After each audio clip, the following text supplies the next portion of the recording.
Bueno, un presidente que desoye, ¿no? Otra vez, frente a movilizaciones, a un pueblo que sale a la calle. Esto no nos asombra, la verdad que no nos sorprende. No. Forma parte del mismo planteo que hacen los diferentes gobiernos neoliberales con sus diferentes tintes y sus diferentes movimientos en cada uno de estos países. Perdóname, Sí. es curioso escucharlo a Duque, el empeño que pone en proteger la propiedad privada. Pero no pone el mismo empeño en proteger la vida. O sea... Sí, o los intereses de los ciudadanos, que la son vida, justamente ni los que siquiera, también salieron a ni reclamar, siquiera ¿no? te digo que escuche lo que le piden los ciudadanos. Sí, que los cuide. Que no lo salga a matar, Mínimamente que no que los mande al cuide. ejército y a la policía a matar ciudadanos. O sea, vos no podés defender la propiedad privada al precio de matar a tus compatriotas. Eso me vuelve loco de los gobiernos. Sí, sí, sí. ¿Qué es el discurso, el central? El discurso central, el discurso central es la propiedad privada está por encima, la propiedad privada está por encima de la vida y por encima de la vida no debería haber nada. Entonces es curioso eso, es curioso que no aprendan la lección los gobernantes. Curioso. Lo vamos a charlar con Augusto Taglioni, que la verdad es un lujazo que nos estamos dando, que Augusto esté aquí compartiendo la mesa con nosotros, porque no juega de local, es marplatense, así que estés de paseo por Buenos Aires, ahí te aprovechamos. Fue una jugada de producción Encantado de estar acá. muy interesante, gracias a Sosa, nuestro productor, que te convocó. Bueno, ¿cuál es tu primer planteo y mirada? La región está bastante complicada, vamos a empezar a continuar por Colombia, ya que Dale. es el puntapié que dimos inicial. Bueno, más allá de sumarme a muchas de las cosas que se dijeron, me parece que hay algunos puntos interesantes y similares con lo de Chile, ¿no? Digamos, en el caso de Colombia, Claro. por varios aspectos.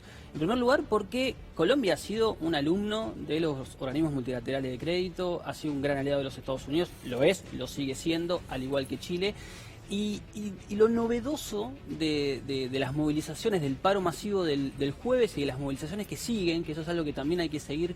El jueves algunos decían, no, bueno, no van a seguir movilizándose. Bueno, ayer hubo un toque de queda en Bogotá y la gente salió con las cacerolas igual. Entonces, digo, me parece que hay que seguir de cerca eso. Lo novedoso es que, además de la discusión de la paz, ¿no? Digamos, porque hay que recordar que en los últimos 50 años, o más de 50 años en Colombia, el sistema político discutió qué hacer con la guerrilla. Totalmente. O sea, Era lo único que había que... Era la discusión del sistema político y, por ende, las preocupaciones de la sociedad, digamos, ¿no? Entonces, era o se le atacaba militarmente Sí. o se negociaba, se acordaba. Sí. Y así, en los últimos 50 años pasaron diferentes gobiernos con diferentes estilos.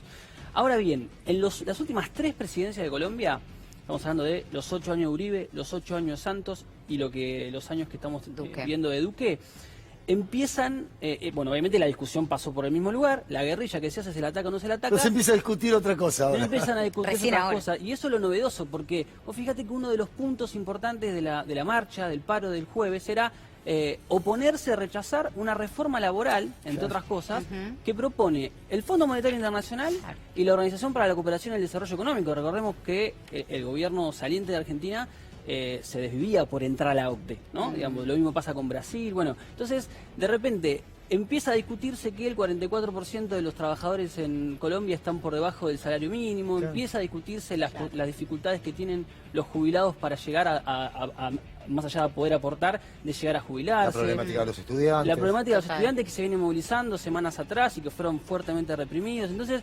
lo raro, lo nuevo, lo interesante es que empieza a discutirse eso, ¿no? La salud pública, empieza a discutirse qué se va a hacer con muchos fondos, por ejemplo el fondo de pensión que tiene Colombia, que por la crisis algunos dicen que Duque la puede llegar a privatizar, lo mismo con un holding de empresas estatales. Digo, ahora, hay una cantidad de cosas esta que capa neoliberal que barnizó prácticamente a casi todos los estados latinoamericanos está empezando a rascarse y a salirse de una manera lamentablemente violenta en casi todos sus casos.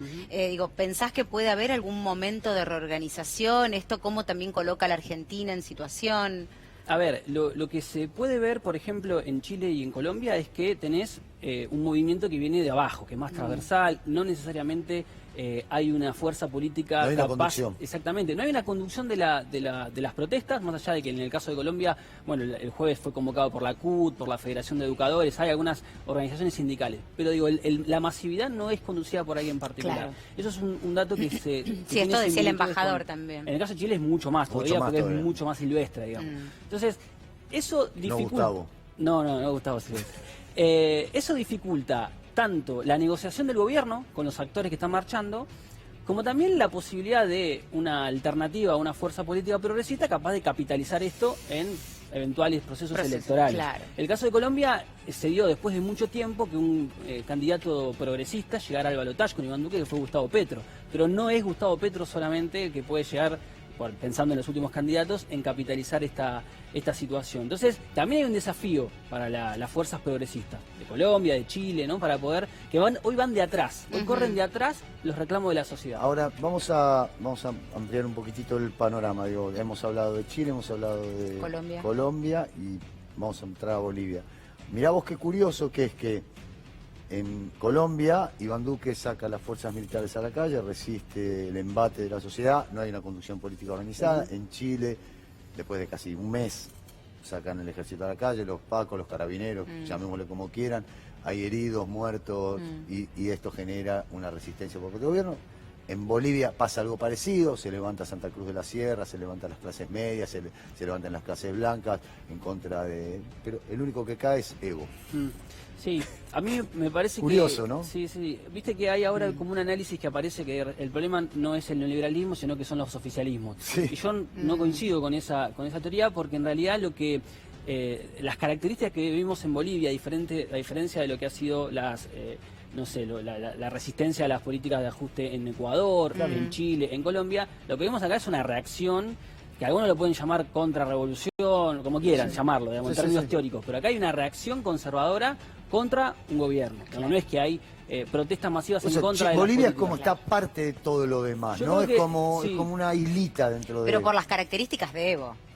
A eso se referencia. Por las características de Evo y porque también Evo cometió muchos errores. También, No, bueno, es al margen. ¿no? Digamos, Además al margen del golpe de Estado, que está fuera de discusión. Claro. Me parece que la discusión de Bolivia es, el origen viene con... Ya venía era una elección mal parida, ¿no? Teníamos la intención de Evo de ir por un cuarto mandato. Todas esas discusiones que está claro y que... Quedan abolidas por el golpe. Por el golpe de Estado y por la violencia y la reacción de los sectores más conservadores de Bolivia. Me parece que lo que hay que discutir ahora, y ahí está el dilema, no solamente obviamente los 32 muertos, los 715 heridos, por lo menos hasta ayer, 1180 creo que son los detenidos, algunos de manera muy ilegal, se habla también de desaparecidos.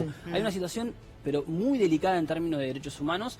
Ayer desembarcó en Bolivia una misión de la Comisión Interamericana de Derechos Humanos, que habrá que ver después. Bueno, en Chile también. En Chile también, en Ecuador también. Están trabajando, está con mucho laburo los organismos de derechos humanos, de los organismos internacionales. Pero acá hay una discusión que un poco lo planteaban al principio ustedes respecto, bueno, ahora, ¿cuál es la estrategia que tiene el movimiento del socialismo para abordar esta situación? ¿No? Porque ahí hay dos estrategias o dos miradas distintas dentro del mismo partido. ¿Qué quieren los golpistas? ¿Qué quiere Yanina? Anular a Evo fuera, García Linera afuera. Todo el grupo. No, en principio limpiar a las dos figuras principales. Y correr dentro de lo posible con la ventaja. incidencia del MAS con las movilizaciones, ¿no? Claro. De hecho, ayer hubo una reunión de Áñez con la Central Obrera Boliviana y algunas organizaciones indígenas como para... El método ecuatoriano. Lenín Moreno se negoció con la CONAI y las organizaciones indígenas y corrió al correísmo, que después, lo persiguió y están hoy ahí encarcelados de manera ilegal dirigentes importantes. Entonces, vicepresidente, sin ir más lejos. Bueno, el vicepresidente, la gobernadora de Pichincha, Virgilio Hernández hace 2 semanas. Hay una situación muy delicada. Me parece que el método de Yanina Áñez es parecido, tratar de correr de la negociación al espacio de Evo Morales, mientras ayer detuvieron al vicepresidente del MAS, detuvieron al gobernador de Chuquisaca, también del MAS. Digo, hay una persecución contra los dirigentes. Todo el tribunal electoral. Todo el tribunal electoral, 16 personas. Están todos con prisión preventiva, digamos, una metodología conocida para nosotros también. Y Urso llegó a Bolivia. Entonces, ahí tenés dos miradas. El MAS, un sector del MAS que está con la idea de negociar en el Parlamento y convocar a elecciones. Que es Salvatierra, ¿no? Que es Salvatierra, que es Eva Copa, la presidenta del Senado, que es Sergio Choque, el presidente de la Cámara de Diputados.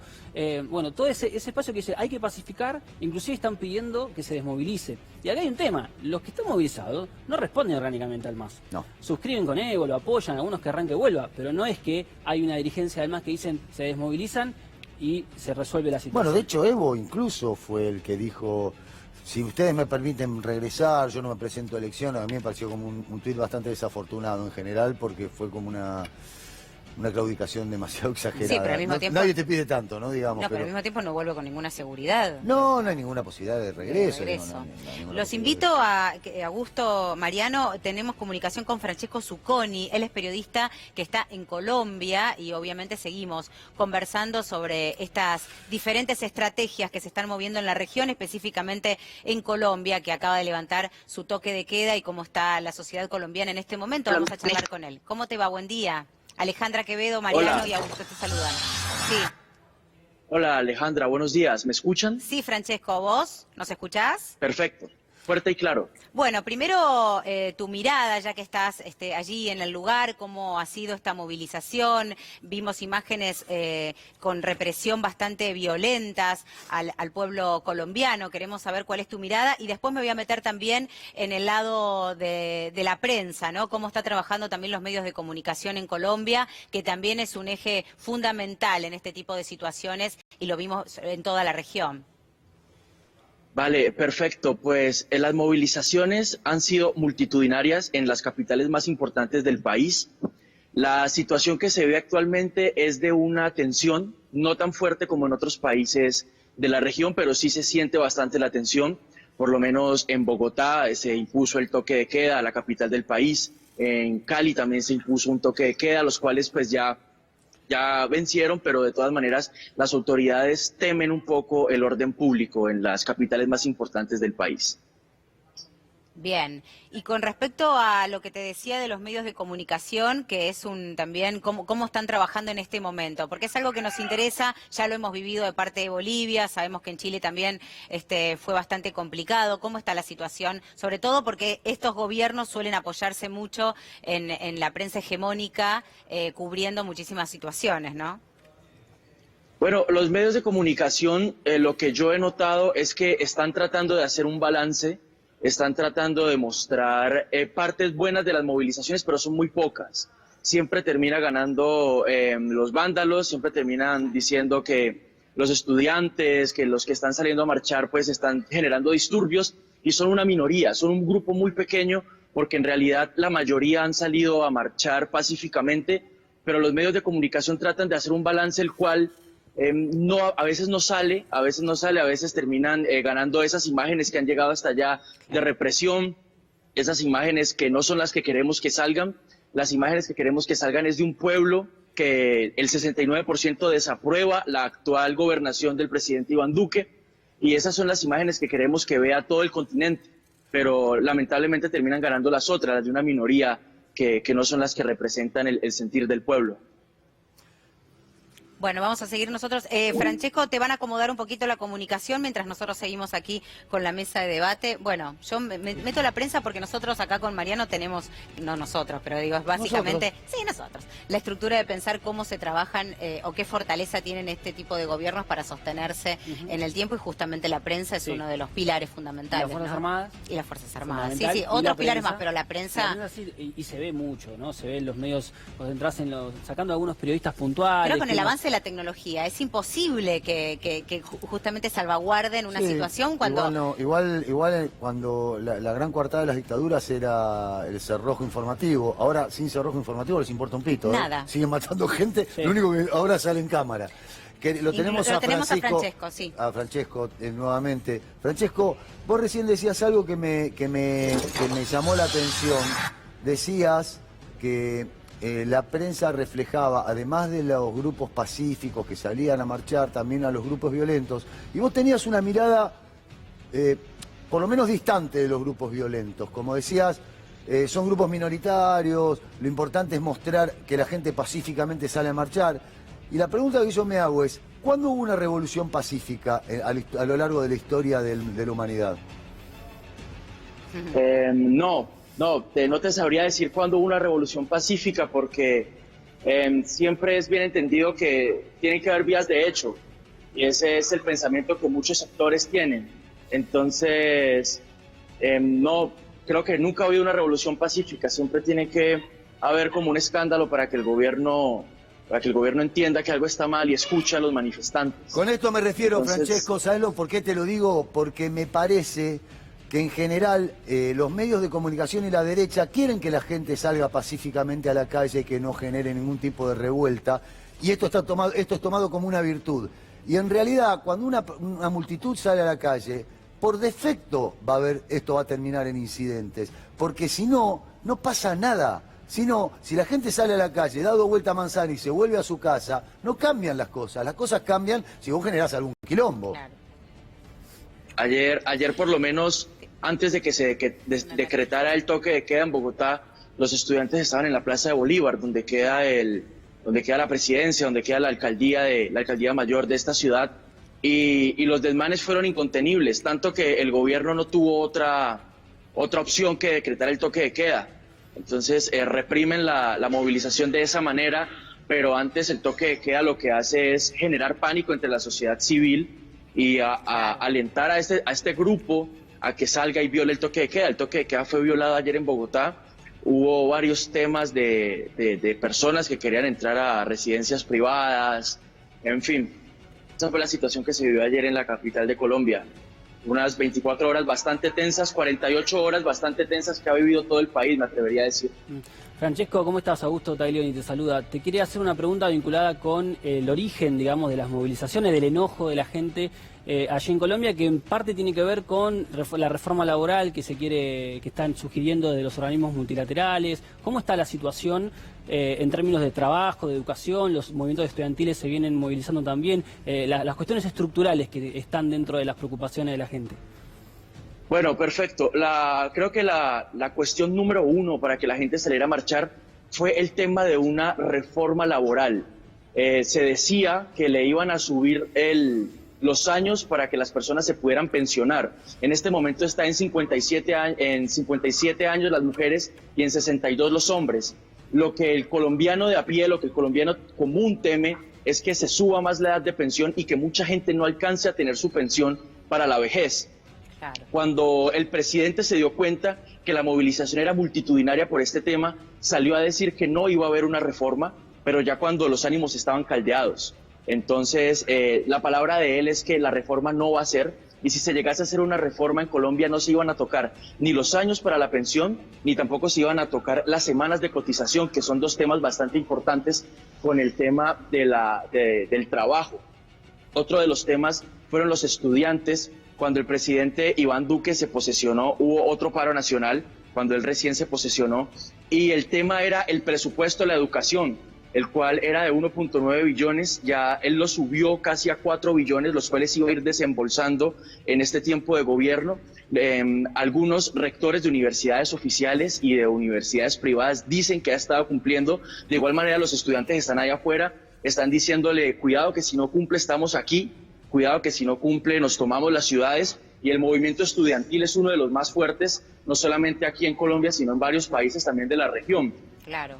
También otro de los temas en el suroccidente colombiano, como ustedes bien lo saben, se está librando una batalla bastante violenta entre los grupos residuales que quedaron de las FARC tras el acuerdo de paz y los indígenas. Esos indígenas salieron ayer también a las movilizaciones, piden seguridad, pero más que todo piden una inversión social, porque el gobierno lo que está haciendo es llenar de militares las zonas indígenas, las cuales son autónomas y tienen sus propios ideales. Lo que el gobierno está haciendo es llenarlo de militares, pero los indígenas no están pidiendo eso. Los indígenas están pidiendo escuelas, los indígenas están pidiendo vías, los indígenas están pidiendo que haya inversión social para que los grupos al margen de la ley no se roben los jóvenes, sino que los jóvenes tengan otra oportunidad. También se podría decir que las manifestaciones se empezaron a presentar por esta ola que considero a título muy personal que es necesaria, en la cual se está viviendo en países como Chile, la cual se vivió en países como Ecuador, Bolivia.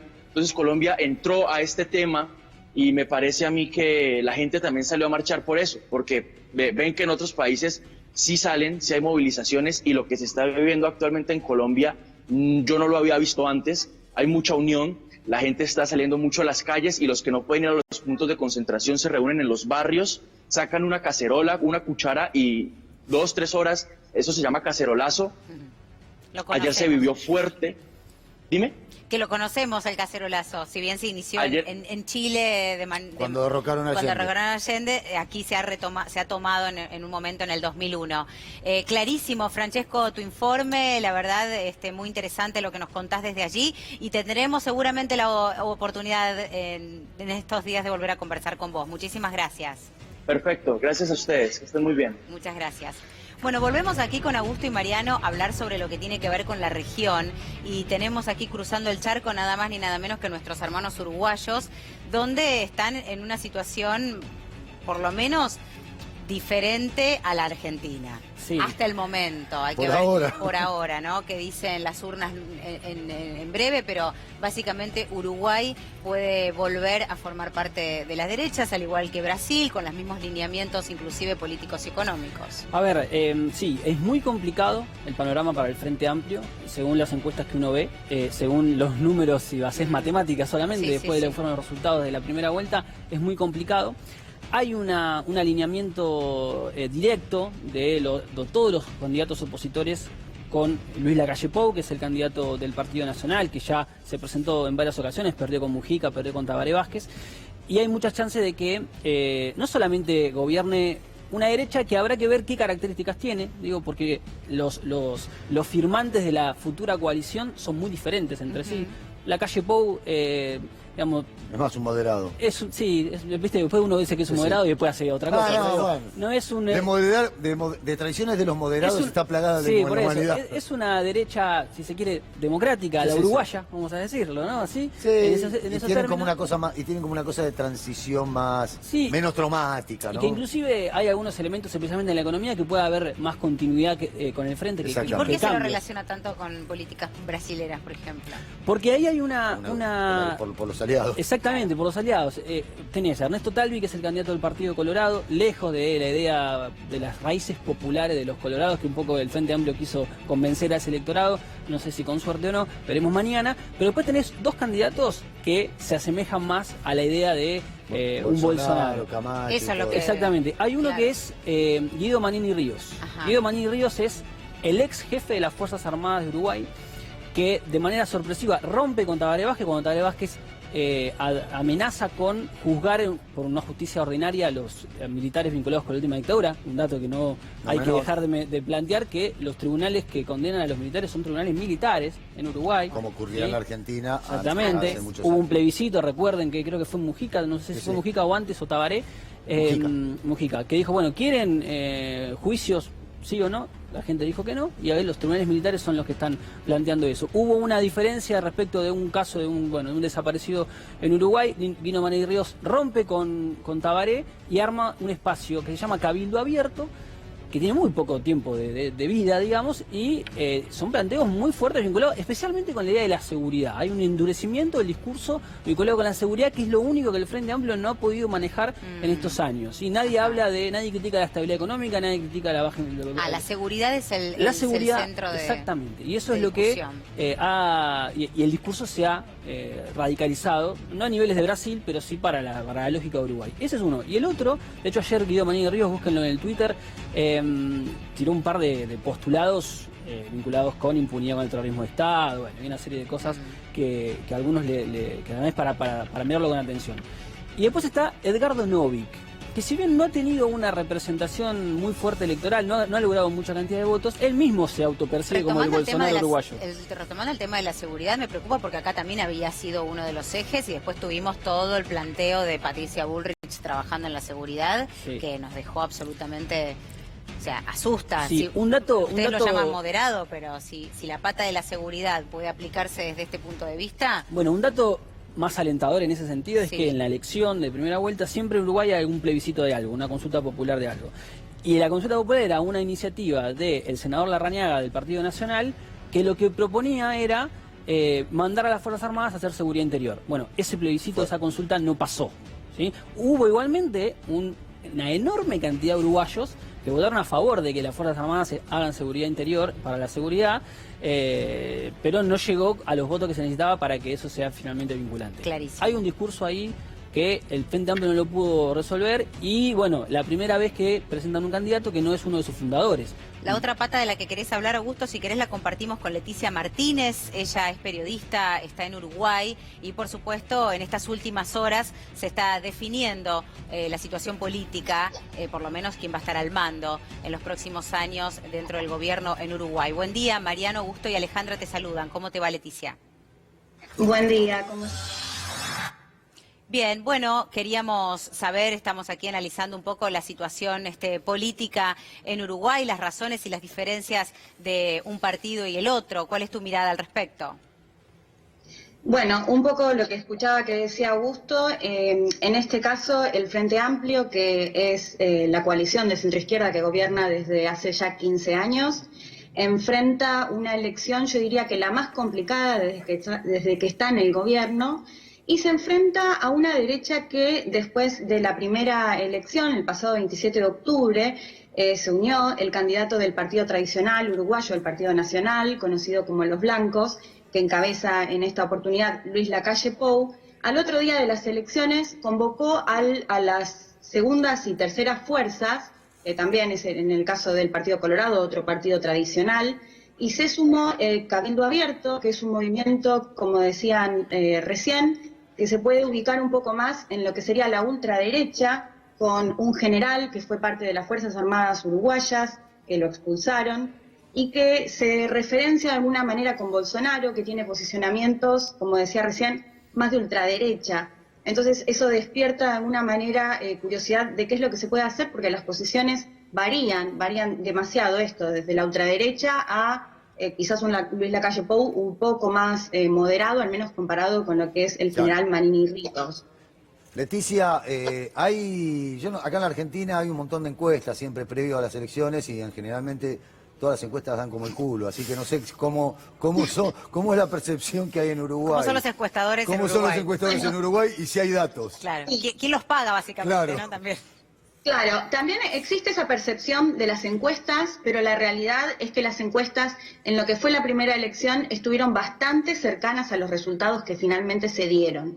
Por eso hay cierto temor, los frente amplistas también tienen temor a esta elección y que se cumpla justamente también los resultados de las encuestas en la primera elección del 27 de octubre. En este momento la coalición de derecha y ultraderecha ronda el 51%, mientras que el candidato Daniel Martínez del Frente Amplio está por el 43%, o sea que es de entre un 8 y un 10% menos. Pero hay un montón de indecisos ahí en el medio. Hay un montón, sí, claro. Y acá, por ejemplo, en lo que es Montevideo particularmente, es interesante ver cómo es la campaña, porque la única propaganda que se ve es de Lacalle Pou. Prácticamente el Frente Amplio acá no hay en lo que es estrictamente la propaganda política. ¿Por qué? Sí, se puede apreciar. Bueno, ellos dicen que lo que es Montevideo es la capital más progresista de Latinoamérica, o al menos de lo que es más Sudamérica. Mirá. Acá el Frente Amplio recibe muchísimo apoyo. Quienes apoyan ahora al gobierno, a la coalición de derecha, ultraderecha, es más en el interior, que justamente lo que comentaba creo Augusto recién, lo que se le cuestiona de alguna manera es el tema de la seguridad. Hacia la derecha es el tema de la seguridad. Claro. Algo que los frente amplistas subestiman un poco. Subestiman un poco. Sí, perdón. Sí, que amplíes ese tema porque nos interesaba y hay otra pata más también a la que hacía referencia Augusto que también queremos charlar con vos. Bueno, lo que dice el Frente Amplio es que de alguna manera es un argumento, una excusa que utiliza la derecha para golpear al gobierno que hace 15 años ya está en el poder, porque en realidad Montevideo es, si se quiere, la ciudad que en todo caso debería tener más inseguridad por ser una capital, una ciudad más grande, y sin embargo acá se apoya al Frente Amplio en su mayoría. Otra de las cuestiones que le critican al Frente Amplio tiene que ver con los puestos de trabajo. En estos 15 años se calcula que se crearon 350.000 empleos nuevos, pero en el último año y medio, consecuencia de lo que pasa en el exterior y puntualmente de la crisis argentina, se redujo muchísimo la cantidad de turistas argentinos en Uruguay.